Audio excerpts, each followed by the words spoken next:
Are you having trouble understanding all the elements of the rhetorical situation?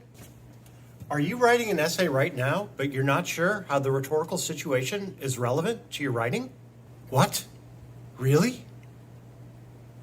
Well, then you're very lucky, because today I'm going to explain the rhetorical situation and why it's an essential part of both your reading and your writing.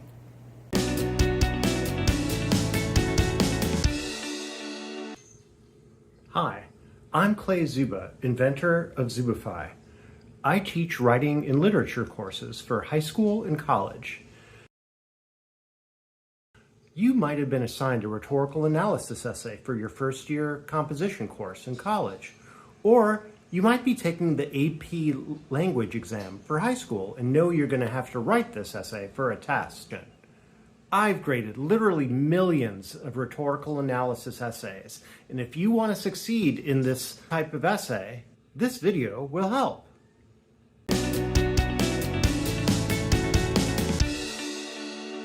If you truly want to understand a written or spoken work, you must understand the rhetorical situation.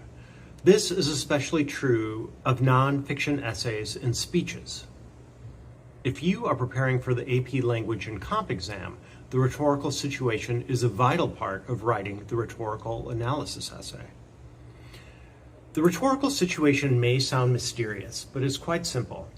When we analyze a piece of writing or a speech, we often focus on its structures, themes, and literary techniques that a writer uses to persuade a reader.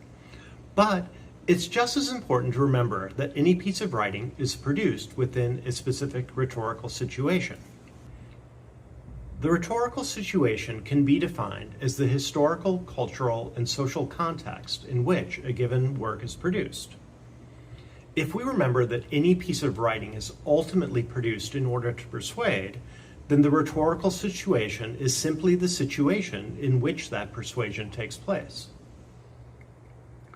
When we read a text, especially if we read a text from the past, we often read it divorced from its rhetorical situation. But persuasion never happens in a vacuum. It happens in a complex environment.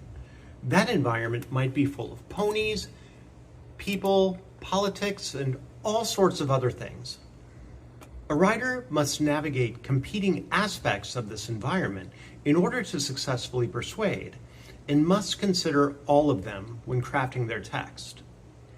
Viewed from this perspective, the rhetorical situation is simply all the factors that affect how the speaker or writer produce their work in order to persuade their audience.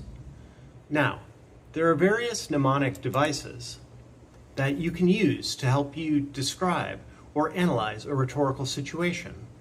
Among them are Soapstone, Space Cat, and WeCamp. Today, we're going to use Space Cat.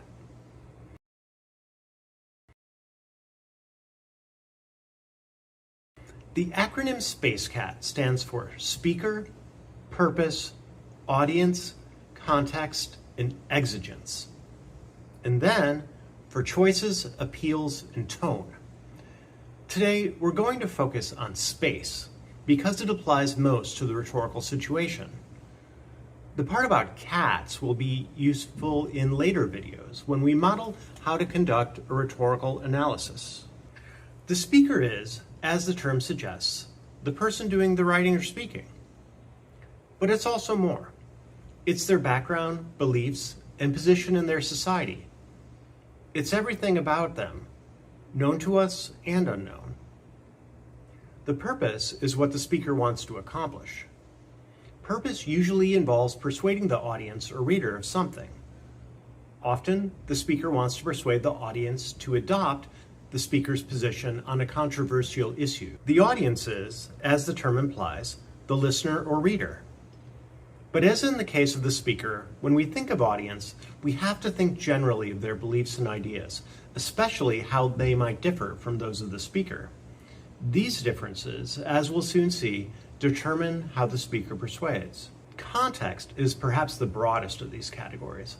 Context includes the historical, cultural, and social circumstances in which the work is written. Context is the historical pressures, the cultural beliefs, and the overall web of social relationships that bind the speaker to the audience. Exigence is like context, but it's more specific.